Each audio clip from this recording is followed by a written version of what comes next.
Is it worth buying the CVO and buying that premium versus the budget option? As a former Harley-Davidson sales manager, I'm gonna go over the pros and cons to both sides of the story because I've been on both sides, whether it's me purchasing the bike or selling the bike. So without further ado, let's dig into it. Let's start out with our budget bike. When you think budget bike, you think higher mileage, something less money that you don't have to throw a bunch of money at to get on and ride. I get it. I've been there, I've done it, I've bought it. I'm sitting on a bike right now that was a budget bike, but it was intended for a different purpose. It wasn't intended for my daily rider. Now there's a difference between a daily rider and a project bike. I want people to understand that. I've had and I sold a lot of bikes, wanted a project bike, and I 100% get that. So your project bike's not a bike you're gonna get on with your wife and ride to the other side of the country on. Like, in reality, it's not. But keep in mind, people still think that you can do those things, and you can. And I'm not saying you can't, but there's gonna be things involved with that, maintenance-wise and things like that. So first, let's talk budget bike. So we're not talking a ratted out 50,000 mile bike. We're talking, you walk into the dealership and you see, that Street Glide sitting on the floor there. Then to the right of that bike, you see a brand new CVO, custom vehicle operations bike, CVO, Screaming Eagle. Is it worth paying that extra money for that CVO for the bells and the whistles? Or is it worth going with the lower price motorcycle, that still has bells and whistles on it? I've sold a lot of CVOs in the past, and I've sold a lot of back when it was Road Glide standards to Road Glide STs, the Road Glide specials and things like that. Now with the 2024s, it's a little bit different. You're getting basically the premium part. You're getting that 117, you're getting a Gen 2 motor, you're getting all the bells and whistles. Say you walk into that dealership and you got that Road Glide and you got that Road Glide CVO. You have to keep things in mind when it comes down to what you're getting. That CVO, you are getting a numbered bike. So you're getting a bike that's only a certain amount of these bikes were built. You're getting that one-off paint set. You're getting the backlit lights on the bars. You're getting the upgraded engine, whether it be the high output 121 or the variable valve timing with the 121. I mean, there's a lot of things involved in that. And those are things that you need to set aside, see if it's important to you. I always stress out to people, and I've done it at the table with people that were indecisive with what bikes they wanted, to help them decide what they want, would do a pro and a con. Just like back in the day in school, grab your piece of paper, put a line down the middle, pros, cons, and kind of stage them out what's important to you. The most important part when you're buying a CVO is you're buying a CVO because it's a CVO. There's people out there, and I sold a lot of bikes to a lot of guys that were they only own CVOs. That was their thing, and there's nothing wrong with that. And I also, sold a lot of bikes to guys who bought that regular Road Glide, dropped 7-8 grand into it, and built it how they wanted it. And that's my next point, is getting a bike that fits your style, fits your riding needs. You want to ride 2-up, and you want to take your bike and ride it out to Sturgis from Boston, and the Road Glide ST, it might not be that bike for you. From factory, they don't come with the 2-up option, which you can make 2-up. I made a video on that in the past. That bike is a performance-based bike. It's got performance in mind. Inverted front end, the high output 121, carbon front fender and a cowl in the back. Those things are built for a performance style bike. Not saying you can't get on that bike and do long road trips. You can. But if you are thinking about a CVO, then look into your regular CVO. It's already got the 2-up options on it. It's already got the feature comforts for a passenger for that comfort. So those are things you need to keep in mind of when you're looking at that premium option. Now, for me specifically, I'm the type of guy that I want to build my bike. I want my bike to be built for me, Yeah, I do have a black Road Glide, and I'll show you guys here in a little bit. I bought a brand new 23 standard when 23 had the standard and the special and all that. But I built the bike into what I wanted it to be on a lower price point. There are people that go out, spend that 50+ grand or whatnot for that CVO. I get the point that it has everything already on it. And that's basically, you're buying it out of the box and you're riding it because it's already ready. It's already got the upgraded collections on it. It's already got everything you need. And that's cool. There's nothing wrong with that. And then there's the guys like me who want to build the bike for them, which is the fun part. Not everybody's about that life, and there's nothing wrong with that either. That's why there's, I'm gonna say, butt for every seat, keep it clean. Because there is, there's no reason to judge somebody for going out and buying that CVO. You know what? They put themselves in their life and they're in a position to where they could do that. Hell yeah, do it, dude. But there's nothing wrong with the guy that goes out and buy that standard, drops 10 grand into it, and builds the bike how he wants it. Now, keep in mind, you're never gonna get the money back out of that bike. I know I'll never get the money out of the bike that I have on here now. But at the end of the day, that's not what it's about. So keep that in mind. If you walk into a building, have an idea of what kind of vision you see with that motorcycle. Do you want that stretched rear end, bad dad, this low and slow, aggressive, mean look? Or are you going for that performance style build with the T-bars and the tall suspension? Have that stuff in mind, because, the cool thing with Harley-Davidson now is that there's so many different options when it comes to, you want black or chrome trim? Do you want the taller suspension, or do you want to put air ride on it and drop it on the ground?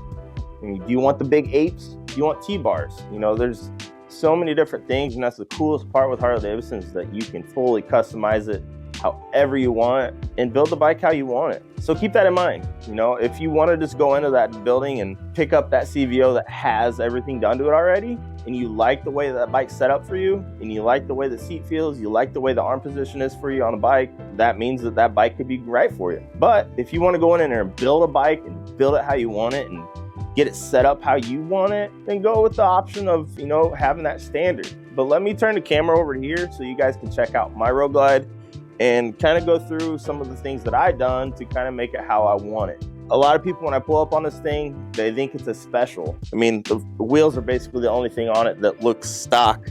That's the fun part, like I just went over, is building the bike for you, building it how you want it. So having that budget option, having that premium option, there's pros and cons to both ends of that. Now, let's talk about budget. We're talking, dude walks in the building and would walk up to me and say, you got anything for $5,000? It's hard not to kind of chuckle a little bit, because when you buy a $5,000 bike, you're getting a $5,000 bike. Now, before I got into the sales life and before I got done anything to do with, selling anything, in my mind, when I'd scroll through Facebook Marketplace and I'd see the 55, 75,000 mile 04 Ultra Classics, $6,000 or less than that, I would be like, that's a great deal.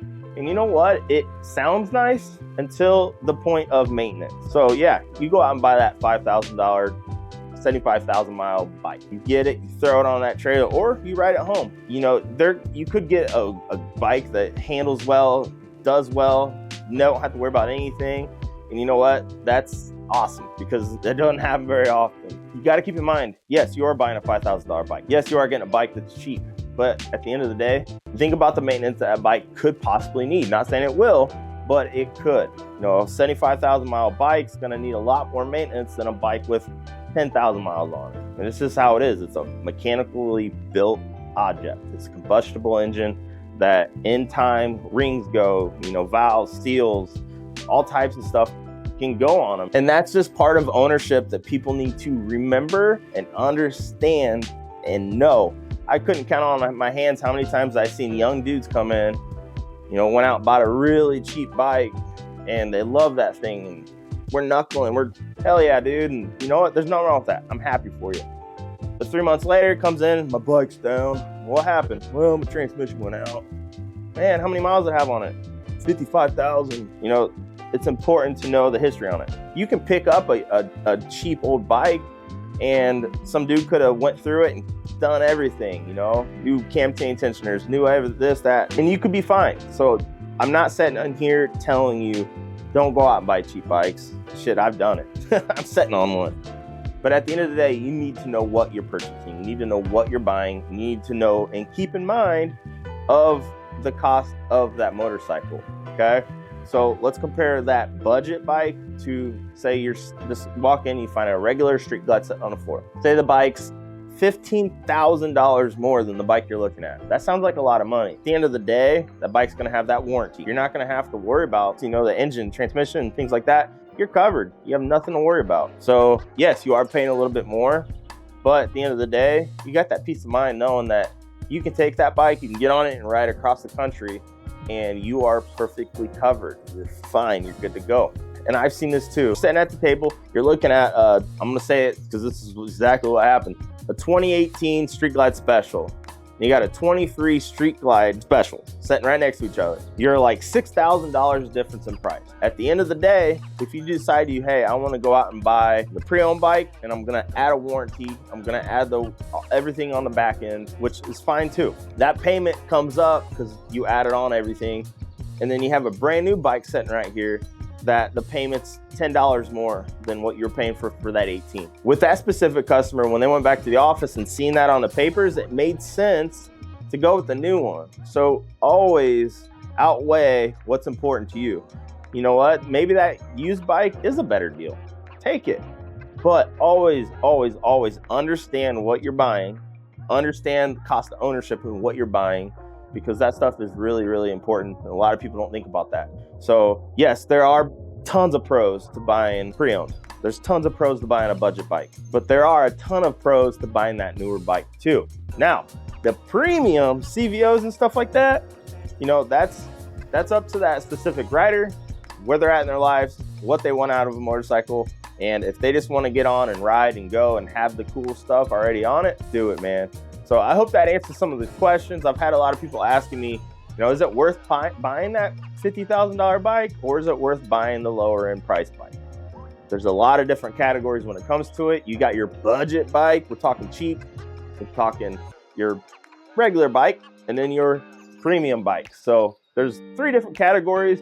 You just need to figure out which one of those fit your life, fit your budget, fit what you want out of a motorcycle. Do you want a daily rider, or do you want a project bike that you can build how you want it? Those are a few things you need to keep in mind when you're looking at buying your next motorcycle. If you have any other questions, please throw them down in the comment section below.